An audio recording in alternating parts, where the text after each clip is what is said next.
everybody, this is Brandon Ford and welcome to the Blind Rage podcast. For this week's TV episode, we are returning to Hammer House of Horror for The House That Bled to Death. This was actually an episode that I planned to record and post several weeks ago and attempted to record, but the recording cut out 45 minutes into the episode. So, yeah, I decided to wait a while before my second attempt. Hopefully it goes a little better this time. And anyway, as always, I like to keep the TV introductions short and sweet, so I'll just encourage you to follow me on Instagram if you don't already, at writer Brandon Ford. Please check out my books by going to Amazon.com, hitting the drop down, selecting books, typing Brandon Ford into the search bar. You'll find my titles in paperback and Kindle editions. You'll also find my author page. You can also find me on Audible by going to audible.com or checking out the Audible app, typing in Brandon Ford, and there you'll find about 9 titles as of now. And lastly, if you have any questions, comments, concerns, critiques, opinions, suggestions, recommendations for movies you'd like me to do, please feel free to email me directly at blindragepod81@gmail.com. Once again, that's blindragepod@gmail.com. So we're about to start Hammer House of Horror, The House That Bled to Death. I don't know where you can find this. It is available on DVD and Blu-ray, and probably on YouTube. It's also available on Tubi, but Tubi has commercials, so I wouldn't recommend watching it there. So if you're watching it on YouTube or elsewhere and you're ready to cue, or you have it queued up and you're ready to go, we are going to begin in 3, 2, 1, play.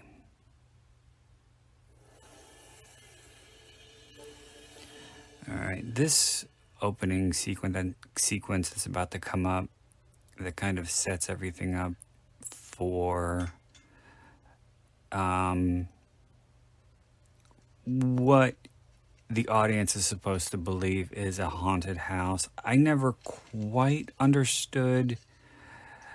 It's an elderly couple who seem to be perfectly pleasant and happy with each other. They're having a hot chocolate, it looks like, and just having a quiet evening together, and then it turns out he poisons her. And I don't know, or I don't think, or I don't remember that it is ever alluded to in the actual episode, but I'm just going by what I read on a Wikipedia page for this particular episode. But supposedly he uses those knives or swords or whatever they are to dismember her.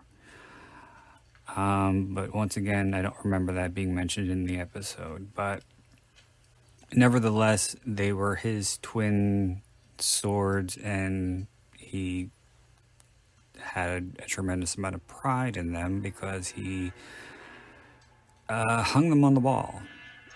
And I think when the new tenants move in, they do the same thing. I don't know.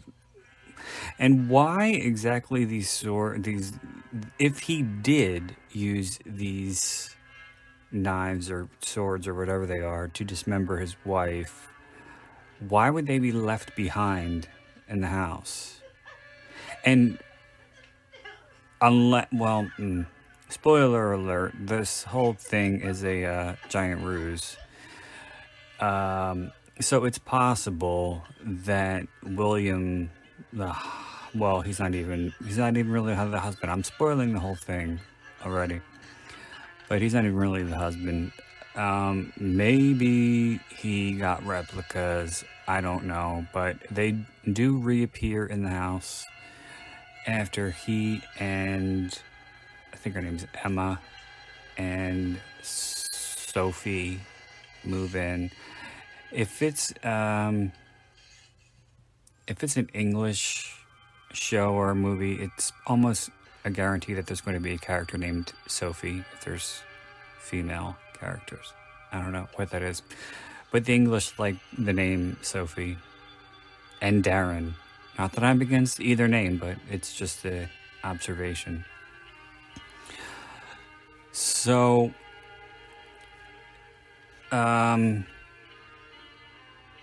what's going to happen in a minute is William and Emma are about to move into the house. I don't know how long it's been since the murder. And I don't know what happened to the husband who killed his elderly wife, if that's explained. But they're about to move in. And, well, no, you know what?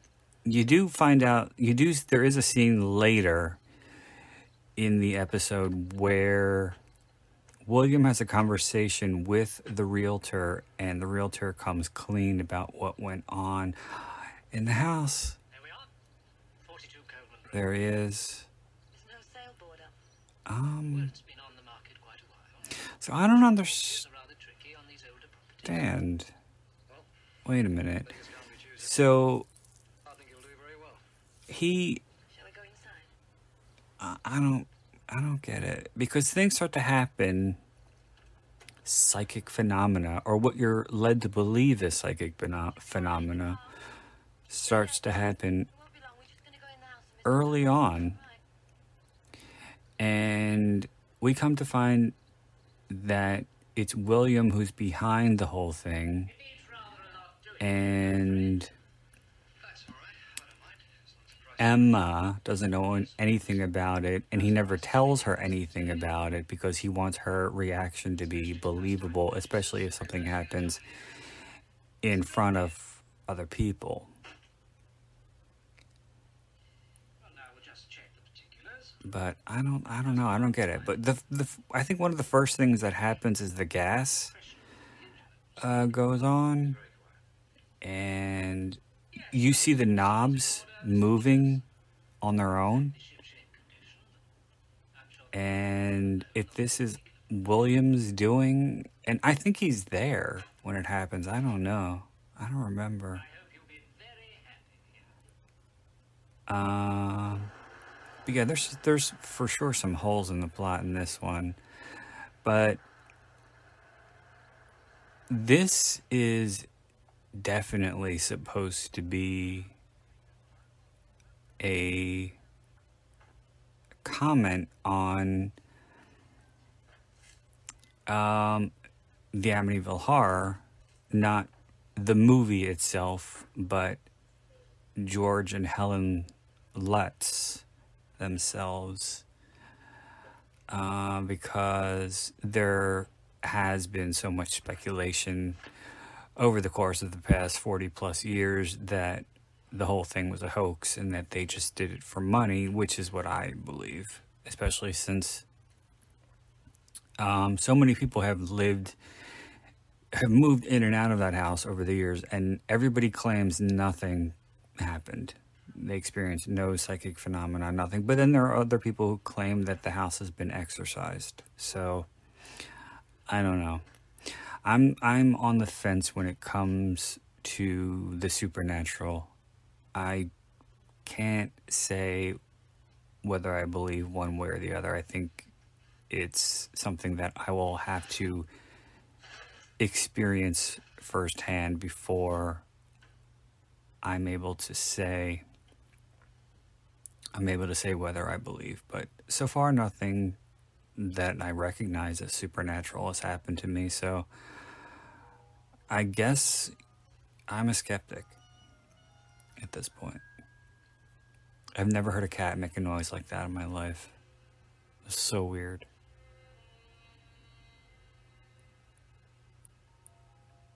But yeah, you know, for years after the Amityville horror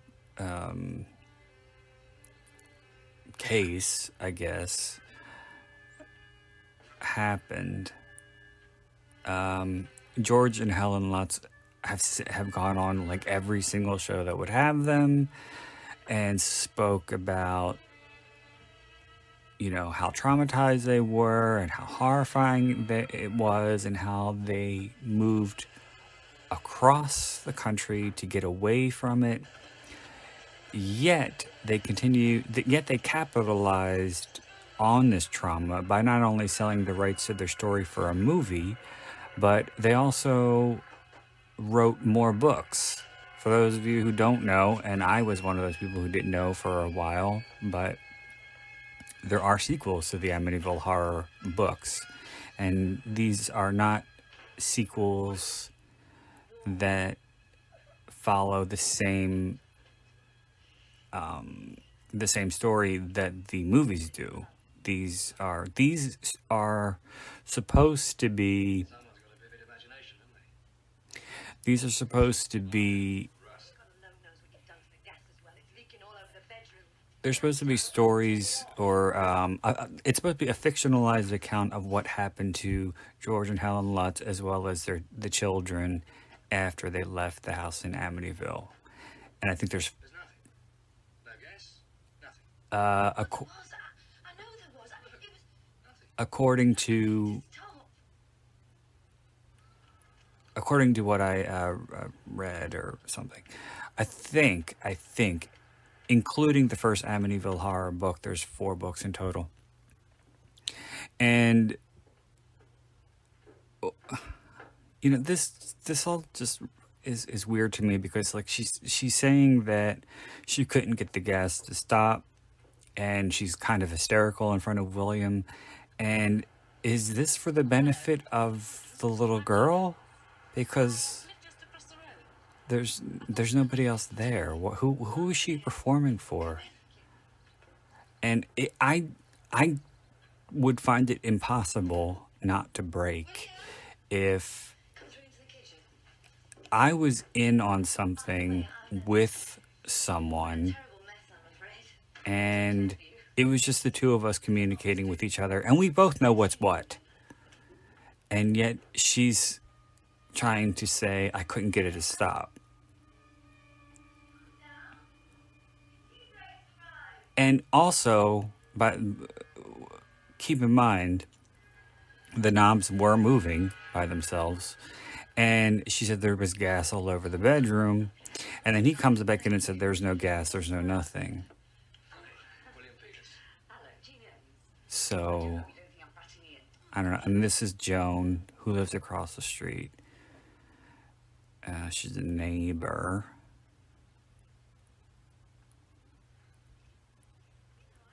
Yeah, so my point was, if William doesn't know anything about the murders Death in the family. You're getting a divorce. as of yet, or maybe he did, I don't know. Because I think that there is a newspaper article or something at some point that talks about the murders, but I don't exactly know for sure when William sees them. But I know that it's about, I didn't say it was. There's a spare one going. We might as well use it. it's a little past the midpoint when he sits down with the realtor for The nice people, I suppose. a meeting Did you know them? Me? to discuss what went on Doesn't drink tea. before they moved in. I'll take you some milk. Why don't you come upstairs with me and meet Sophie? Rules of the house. No one's allowed to go upstairs empty-handed. Oh, fair enough. What shall I take? Well, you could load me up with blankets and just bring the milk. So, yeah, whoever wrote this episode, Shall I get the milk? Oh, and do you think you get the pillow as well? and I did know, but I don't anymore. I knew when I recorded it the first time. Like a shirt, they're going up Everest. That is. But he was obviously a disbeliever in the Amityville case because, But I didn't see that there before. Oh, that. Well, I just found it. yes, it definitely follows the Amityville story, except what happens in this episode isn't anywhere near as dramatic as what happens in the Amityville Horror, the book or the movie, and I think that's because this was obviously written for television. Brought you up some milk. Don't be darling. Say hello to Jean. Jean, that's her name, not Joan. Yes, she talks more to the cat than she does to us. Oh, they all go through a phase. Come along, then. Got to make your bed up, haven't we? There's one part too Do anything to help. that I have some issues with. I have a lot of issues with this because there's so many plot holes. It's obscene. How's Timmy now, darling? Oh, dear. So You'll soon get used to it, don't worry. to, I guess, fuel the fire Lights in there. of the fear. Fuel the fire of the fear. Between mother and daughter, he kills the cat in in grisly fashion. He like breaks a window and then puts the cat on the shards of broken glass. It's horrible, and he leaves the cat there. Did it happen? No, and he leaves the. They found the knives or swords or whatever they are. Oh. No, why would you throw a fucking giant knife down the stairs at someone? You out of your fucking mind. But anyway, what was I saying? Oh. So yeah, he kills Sophie's cat and leaves the corpse for her to find, which is traumatizing all on its own. And playing the role of the of Jay Anson, I guess Jay Anson, who wrote the Amityville Horror with the help of George and Helen Lutz. You'll be queuing up for Blue next. Yeah, the realtor writes a book about what went on in this house while William and Emma lived there. And he has a photograph. There's a photograph in the book of the dead cat exactly as it looks in the episode. How he would have gotten that, I have no idea. Unless William supplied him with it and took a picture, They obviously don't know. No reason why they should. which is really fucked. Find out. I don't, but I don't think so. But for goodness sake, let them settle in first, love. They go to bed.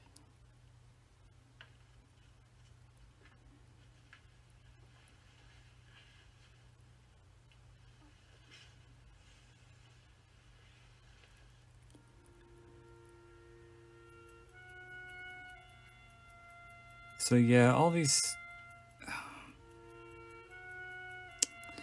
I don't know. All these things seem to happen while they're living together in this house, and it is all to cash in on something, or to cash in on the film rights. And well, they also got a cut of the action for the book, apparently, and maybe that's what they were planning when they had the conversation about the house. I don't know. There's so many things, so many questions I have about this episode, so I don't fully grasp it, even though I've seen it several times. But I saw it hosted by Elvira, which I think made for a much more enjoyable experience. And so I wasn't really all that concerned about the episode. I was just wondering when Elvira was going to make another appearance.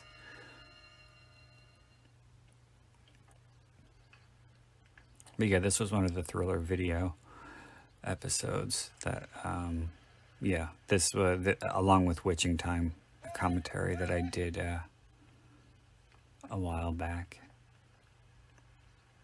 That was the first episode of Hammer House of Horror.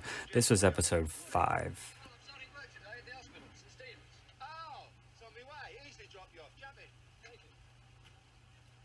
He's got a really heavy accent.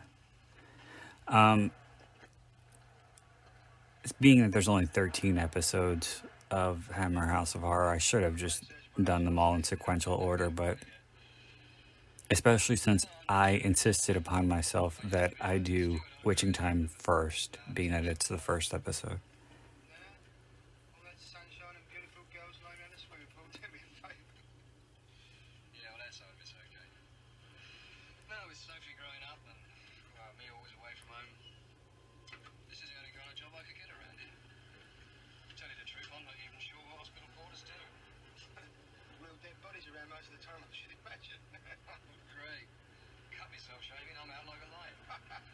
I can barely understand what the hell they're saying. Now, off you go and find Timmy. And when you find him, tell him from me he's to carry his own cat food from the supermarket from now on. Oh, you're so witty. Now you don't spill it, John.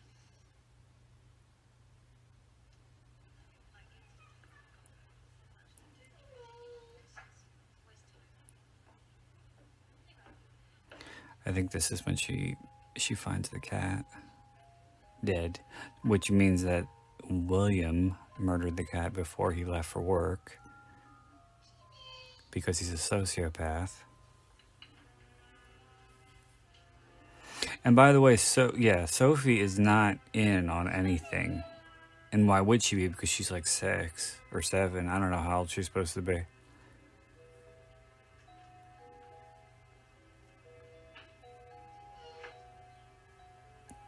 From what I remember, she looks really young and she sounds like a little mouse. So I would say 6, 7.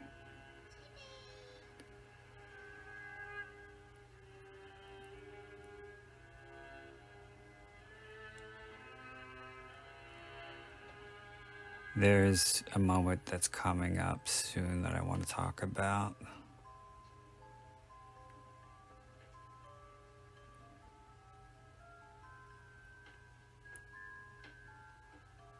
Right, she's wandering around the house way too long. Find the cat already.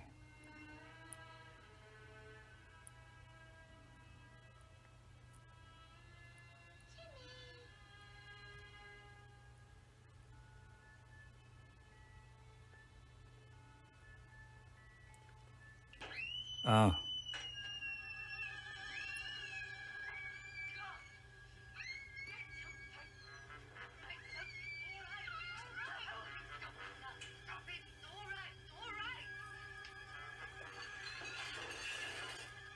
Okay, so she found the cat.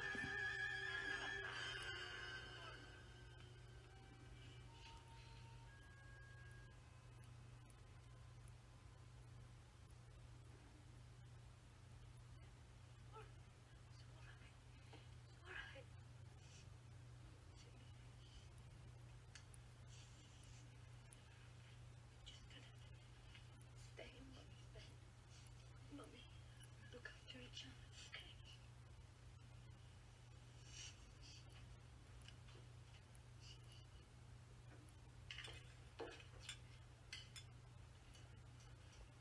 I think these were edited a little bit for the thriller video because I don't remember this getting in bed together and the mother saying we'll look after each other. I don't remember that.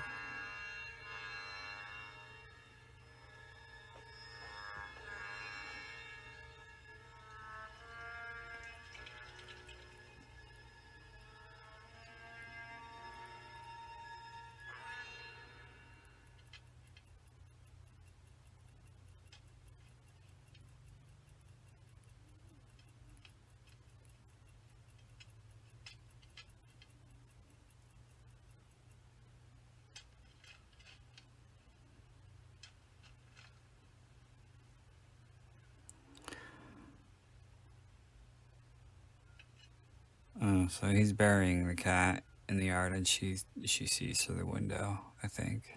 Sophie. Further traumatized, the poor child.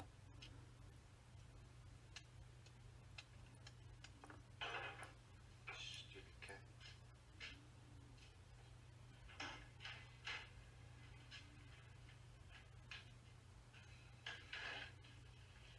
She loved that bloody cat. I'm sorry. I think calling it a bloody cat is in poor taste. Thank you. Let's take all the pills the doctor left. I think it's the best thing. Sophie? Oh, she went off hours ago, poor little thing. Why? That's what I keep asking myself. I mean, cats aren't stupid, so why does ours have to be? Didn't even know the damn window was broken. She thought the world of the blessed thing. Yeah, you knew that, so why'd you kill it? Telling that to Sophie. Awful. I think I'll just sit there for it. I think this scene's about to come up that I want to talk about.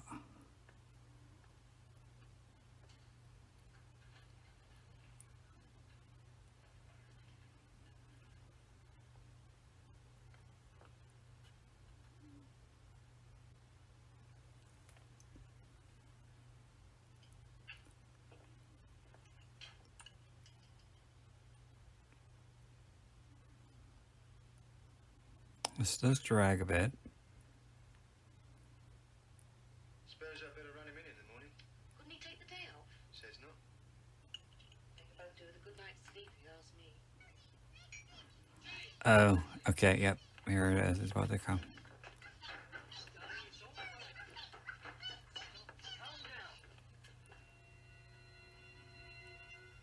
There it is.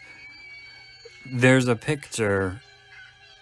There's a picture on the nightstand of William and Emma, and it's a small, and she's hugging Jean and begging her not to leave. I don't when she got so attached to the neighbor, but it's a dual frame that has two photographs, one of William and one of Emma, and the photograph of Emma, I wouldn't say it bursts into flame, but it catches flame. And I remember when I used to have this on VHS from the Elvira Thriller Video Edition, I It's best that she should sleep. She's a wanted to see if there would be any indication as to how they did that. And so I played the moment right before the picture catches fire in slow motion. And even on grainy old VHS, you could see what looks like a match being thrown at the picture. However, you can't see the ember. It's just, it looks like a little black stick. And I don't know if they went in and removed it from the film, because this was, I'm pretty sure, filmed on 35 millimeter. And you can, I don't know. You can go in and remove little things like that. But you could clearly see the match being thrown at the picture. Why they didn't remove the whole match instead of just the ember, I don't know.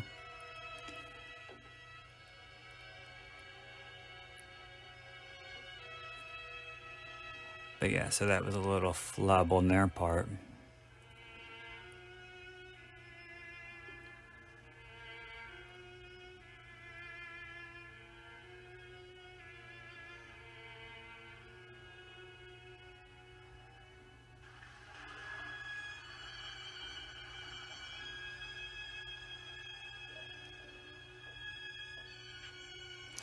And two, I mean, these are supposed to be unexplained events. I mean, except for the cat.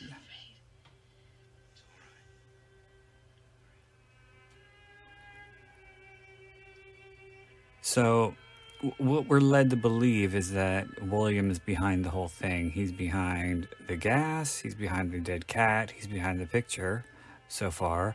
And all of this has happened without his knowledge of what went on in the house before they moved in. I'm pretty sure.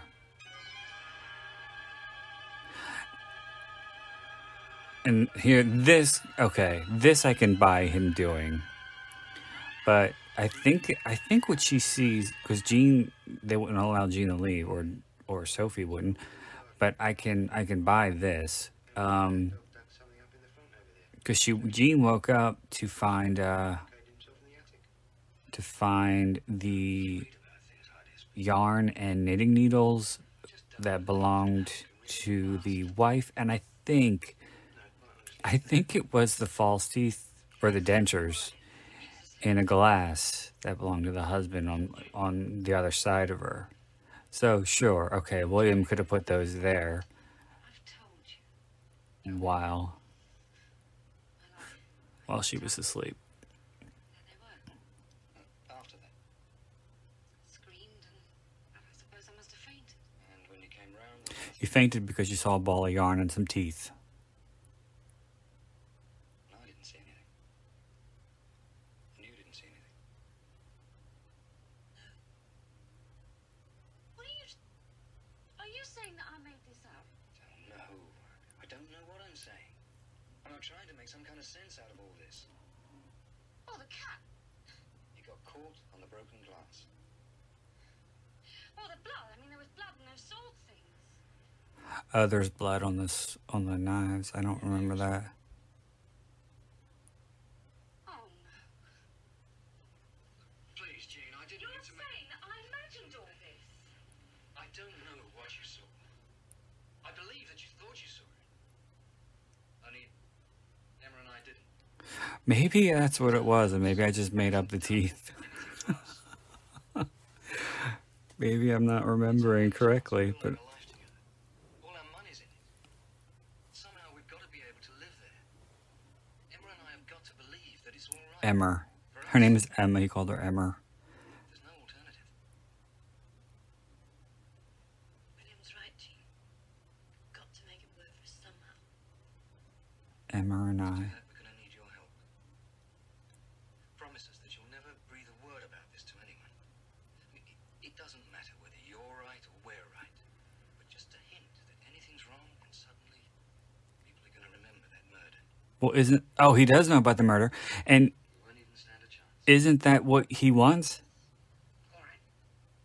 I promise.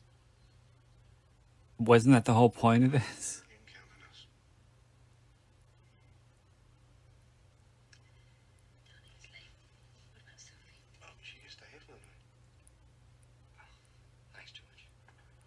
Wasn't that the whole point of this? That he wants people to remember the murder that happened at the house that apparently he did know about. And but then he's making Jean and George swear that they're not going to say anything. And why would the swords be at Jean and George's house? A ball of yarn, okay. I can deal with that.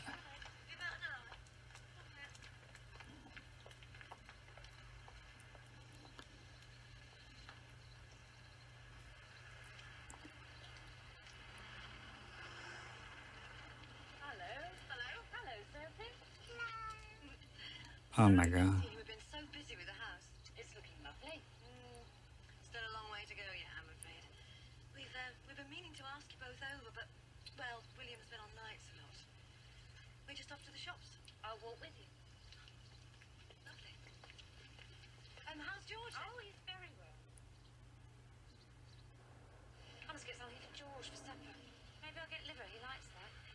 I know you don't want to talk about it, but is everything all right? Yes, it's fine. Look, I'm sorry about that night.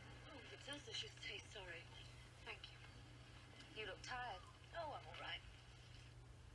I think I will get some liver. Oliver. Looks nice, doesn't it?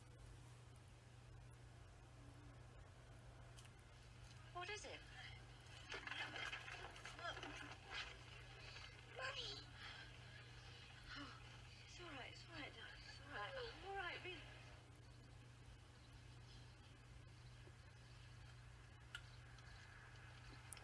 Sure you're feeling all right? Yes, it's fine.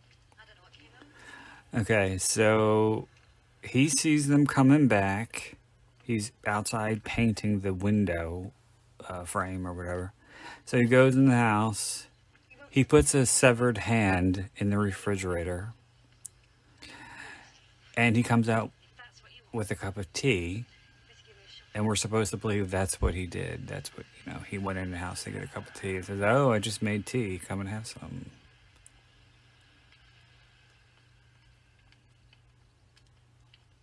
Hello. Hello. We just met in the street. Well, it's nice to see you again. You're working wonders, I must say. We should have a look inside.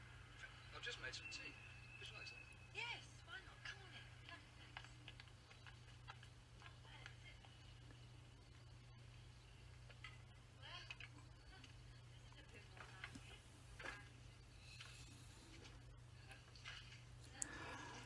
William's worked very hard. He never stops. You must come upstairs and look round before you go.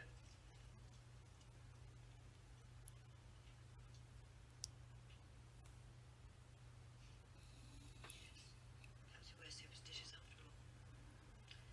We chuck them out. And they got rid of the swords. Why the hell would they keep them anyway and hang them on the wall?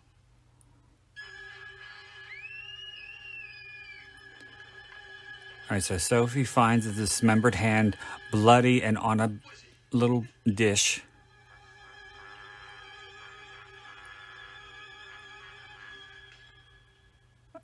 And now William tries to blame Jean and throws her against the wall. Nothing has ever happened since that night. Nothing. Not until you've come back here. Now we're all right on our own. You just leave us be. Now get out. Go on, get out. Get out. Go on.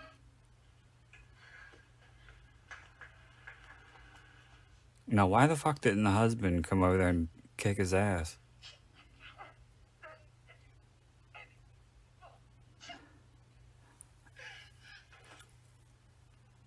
So, and this is not one of those things where, something is there, it gives you it traumatizes you, and then when some people come to witness it, it's gone. Because Sophie goes and looks in the refrigerator again No, it's all right. for a second look. I don't get that. And a severed hand is not something that, you just throw in the trash and be done with it. I mean, I think you got to call the police if you find body parts. Appreciate your taking me into your confidence. Oh, here we go. What's your alternative? This is the scene with the realtor. So, Just me this time. They saw it too. so it was actually William who, but why, William, okay, so William called the meeting with the realtor, and the realtor said, I appreciate you taking me into your confidence, but why would he tell him this? Does he have a history of writing books, true crime books? I don't know that. I don't get that.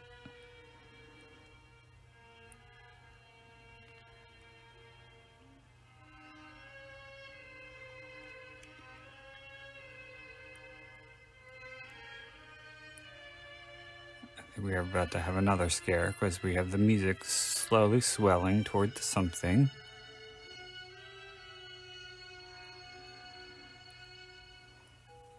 Or maybe not.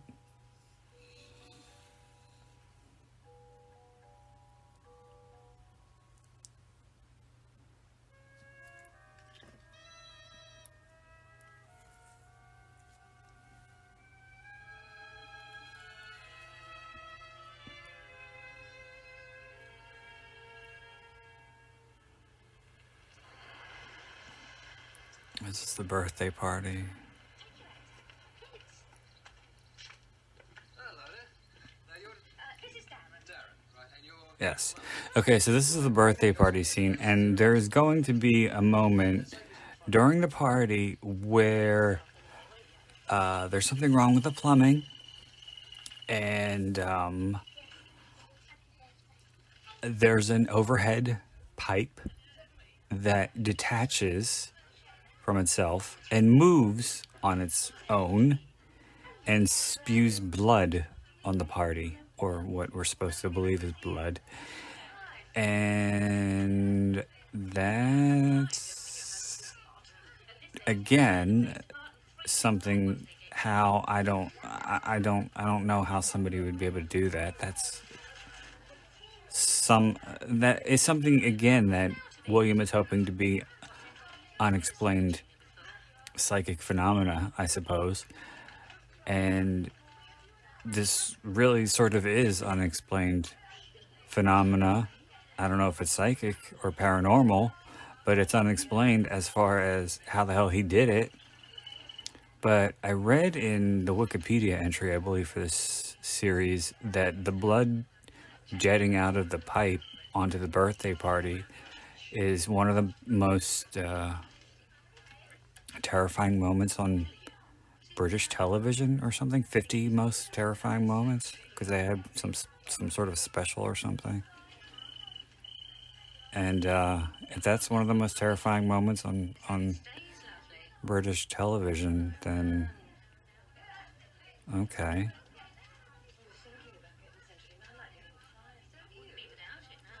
Should we get a food going, darling? I'm hungry. It's not your party, it's their party.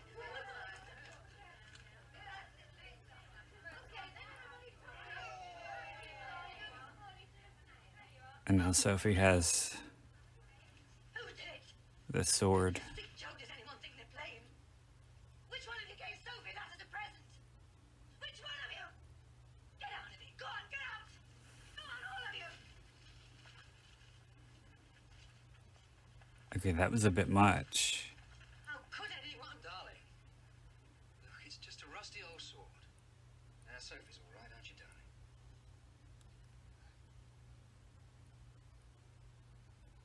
I'm sorry, I didn't mean to. Well, it's enough to give anyone a shock. Who'd want to give a thing like that to a child? My Darren would, for one. Uh, I'm terribly sorry. Might be an antique heirloom. You never know. Please forgive me, everyone. It's all right, love. All over now. Darren, go and help pick up all that paper.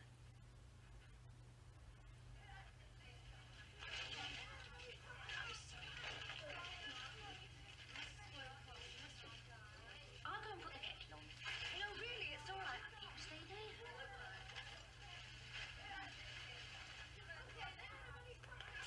Terrible thing to do. Nasty looking thing. Yeah, we found a pair of them when we moved in. They used to hang up there, but threw them away. Looks like you got one of them back again. There's something wrong with your router.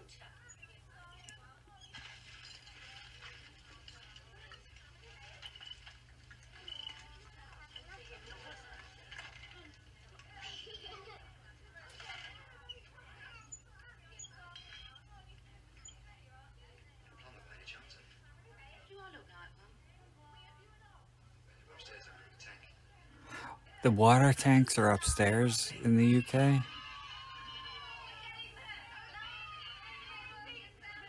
Isn't that kind of giving it away that he's behind the blood in the pipe by saying that he's going to look at the water tank? Who the fuck serves bread and butter at a children's birthday party?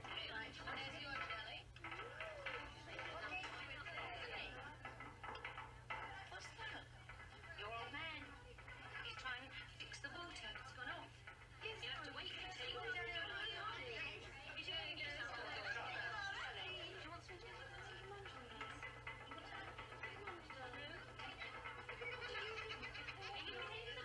Darren, use your spoon. They don't teach him anything at school these days, do they? No, they don't. Want some brownies as well, then?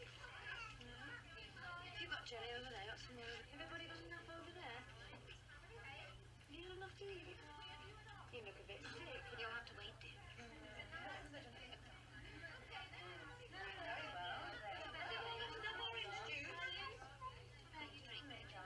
Isn't there some kind of template with horror movies? Or I guess this is the exception to the rule because it's a television series, but like there's supposed to be a certain amount of scares every however many minutes, or a death every however many minutes. She's 7. There we go. And here's the pipe.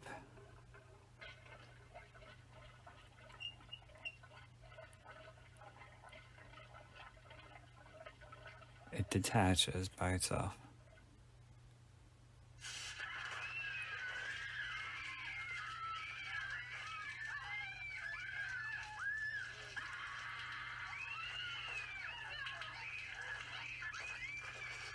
It really doesn't. It's not very much. It's not really a geyser. I think it should have been like a fucking fire hose. That would have been traumatic. But it just kind of spills.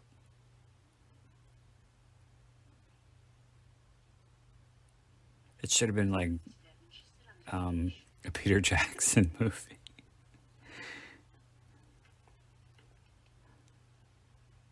Or when Peter Jackson made good movies, rather.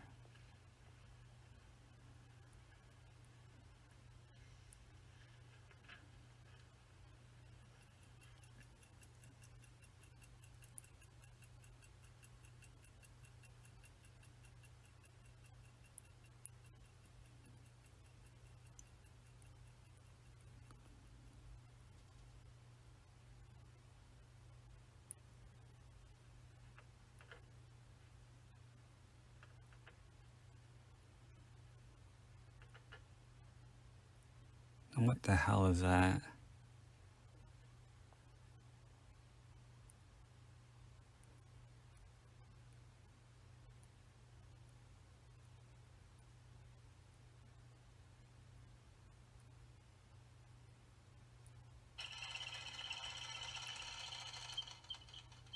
Oh, he's messing with the toys. That's so stupid.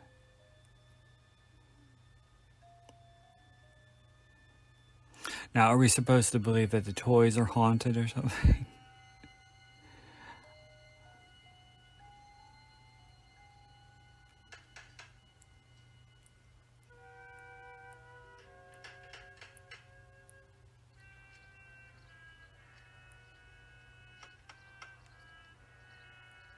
All on this house of blood story, Alan.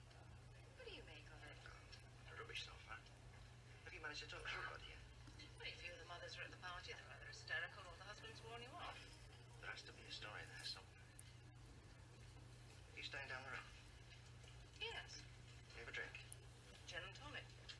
Gin and tonic. Okay, this scene always cracked me up because I think this woman was supposed to be one of the mothers at the party. I don't remember her there, but I think she was. But the realtor is talking with her at the bar, and he says, "Are you staying?" Or maybe she wasn't at the party. I don't know. But he says there's got to be a story there, and he wants to talk to her. And he says, "Are you staying up the road?" or some shit like that. And she says, "Yes." And do you want to talk? I don't know.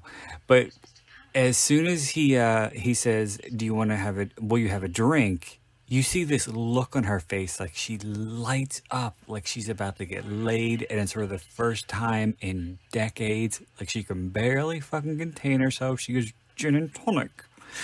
Like she can barely contain how happy she is. Oh my God. This ugly bald Englishman with his Coke bottle glasses is going to nail me tonight. I can barely contain my excitement. It's going to be extraordinary. Sophie gone. For the time being, just away. But they're safe, don't worry. Where the hell did they go? Thank God they're out that house. Exactly.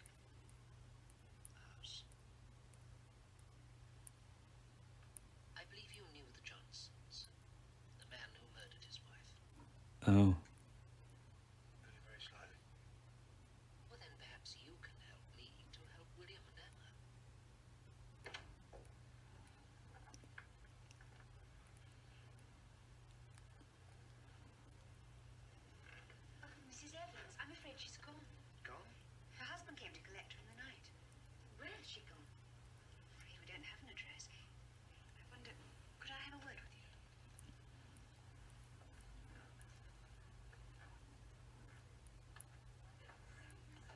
Her name is Emma Evans.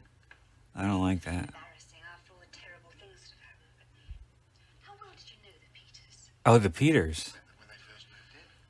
We can find no trace of Well, who the fuck was Mrs. Evans? security department. It would appear they weren't actually married. Does it matter? Can't we just leave them in peace now? You're right. No doubt they have their reasons. Well, thank you.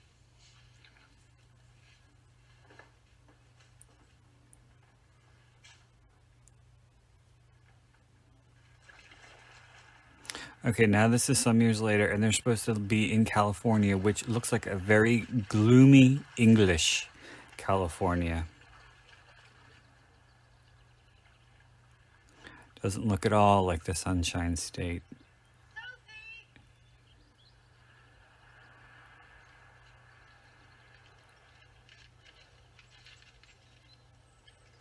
You are, darling. Hey, done it. Watch out. Actually done it. Ah, who cares? $1 million, you'll be able to bathe in champagne for the rest of your life. $1 million. Cool million. Oh, wow. Okay, so they got the film rights for the book. You love me? No. I love your money. Fucking gold digger. William! Right, that's it. No! William, no!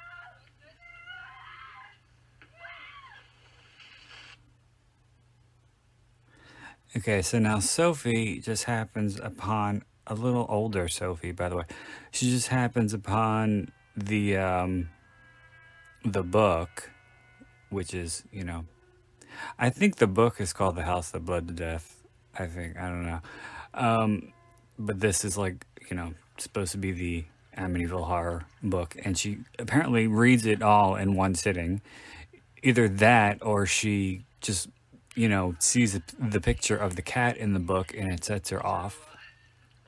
Andrew James Powers, provider of all wealth. He had the easy part. Takes a man of vision to know what the public wants. And how to give it to him. $1 million for the film rights says that guy's a genius.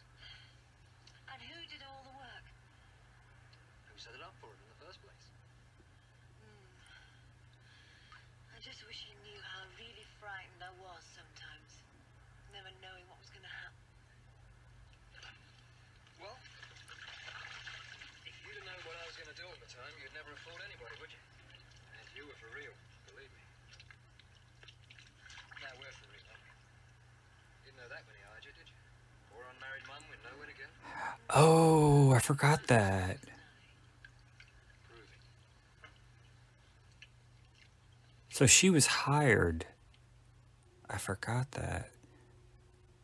Either he hired her or the realtor hired her. Oh, there's the picture of the cat. Now she's going to come in with the big fucking sword.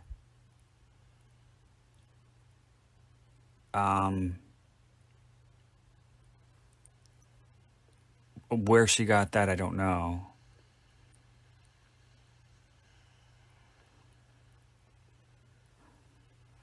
So the whole thing was set up the whole time by the realtor? I still don't get it.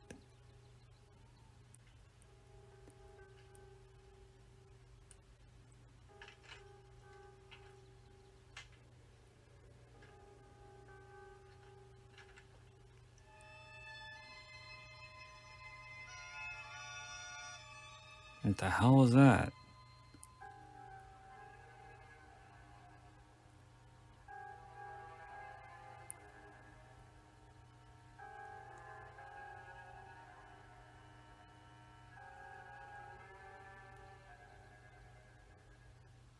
Not a bad life, eh? 20% of $2.5 million. What about Sophie? Yeah, you traumatized the poor child. Nightmare she'll grow out of it. She'll grow out of it. It's okay. Years in California and she's still having them. I think this is the first time you see Emma smoke throughout the whole movie. We'll tell her one day. When she's old enough to understand, probably. When she's old enough to understand what? That you're a fucking con job and you murdered her cat? Uh-oh. How many times have I told you not to come in without knocking?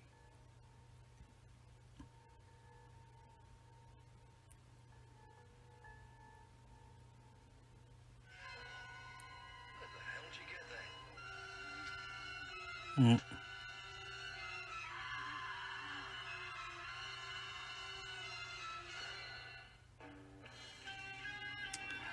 And that was the house that bled to death. Oh boy. I still don't know how I feel about that. About the whole, they were in on it the whole time. I still have many unanswered questions. I don't know. It's entertaining though for what it was. But as always, I want to say thanks for staying with me to the bitter end. And don't forget to follow me on Instagram at writer Brandon Ford. And as always, unpleasant dreams.